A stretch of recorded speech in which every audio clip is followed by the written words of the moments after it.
Well, first of all, Carlos, you guys are facing a New Mexico team you've seen a couple times this year already, and I don't know if you've noticed, just like you guys have been on a bit of a winless run recently, they've gone even longer. The last time they won was actually in June against you guys. So both of you are kind of trying to get back to the heights you were early in the season. How do you think that affects the tone of this match that you're both in that position? Well, yeah, for that reason, it's going to be a really good match. Normally, San Antonio against New Mexico, just naming those two teams is a good match, but this one have a special flavor. You know, those both teams are looking for points, especially us, because we lost a lot of points at home, and we're playing at home. So we must get the 3 points this Saturday, no matter what. The table is so tight on the West. You know, we are like beside Tulsa. Everybody is there, like 2-3 points away from each other. So right now we're 4. If we don't get a good result, we might be 7 or 9. You know, at the same point, we get a good result, we might be second. So that's the importance of this game, especially a direct rival like New Mexico. The last 2 games that we played, I believe we played really good, but then we lost concentration, we lost focus at the end of the game. That's something that we cannot allow this Saturday. Yeah, so kind of goes into what I was going to ask is with New Mexico, conceded a lot of goals in stoppage time. So is that something you had to emphasize with the guys this week? Like, hey, I don't even need to tell you, you've seen this, you've lived this before. We need to make sure that we're switched on all the way until that final whistle, particularly in stoppage time. Yeah, that's something that we had to learn as a team. You know, New Mexico is a good team, and no matter 1 minute left, and you're winning or you're tying, you cannot relax. You cannot fall asleep against these guys. They have a good players. As a team, they're really good. So we need to finish the game until the final whistle. Also, when we had those opportunities, like the Jaeger Master game, we were 2-0 up, and after the second goal, we had like 3-4 more chances, like clear chances to put the score even bigger. But we didn't score, and then at the last 3 minutes, we conceded 2 goals. So it's not only defensively, it's also offensively. Every time there's a good team, they press high, but they take their chances. And when we had those chances up front, make sure we finish those. You know, more goals that we score, the end of the game will be more easy to manage. And speaking of goal scoring, you guys were able to end the goalless drought last week, albeit with a penalty. Did that kind of relieve some of the pressure, or do you guys still feel the same sort of pressure to get back to scoring goals, to elevating your chances of getting results that way? No, the pressure is always there. The fact that we scored 1 goal against Detroit doesn't mean that we fix it, we there. No.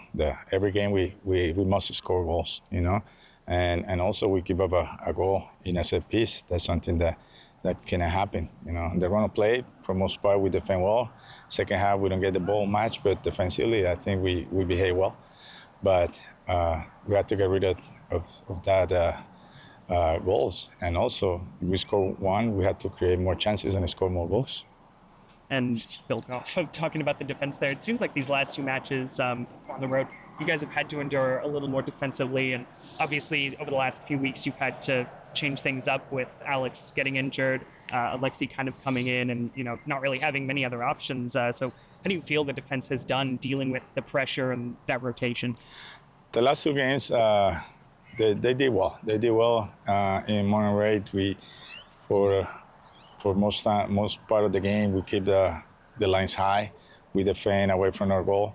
This one against Detroit, we were a little bit deeper, but I think the midfielders and backline did really well. The Detroit have a lot of crosses, and I think 90+% of those crosses we were on the ball.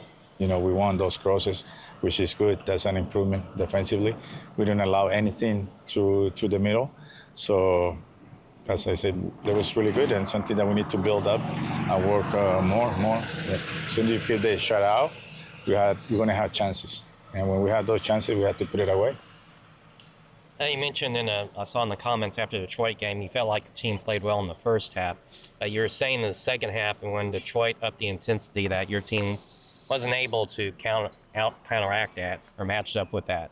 So I guess how can your team be able to, especially in the second half, increase the intensity against a team that's, you know, like Detroit, that came out with a lot more in the second half? Yeah, that's something that we need to realize. We need to change the switch. And when a team with that intensity come out, especially playing at home in a turf field, we had to change as well. You know, you had to match their intensity.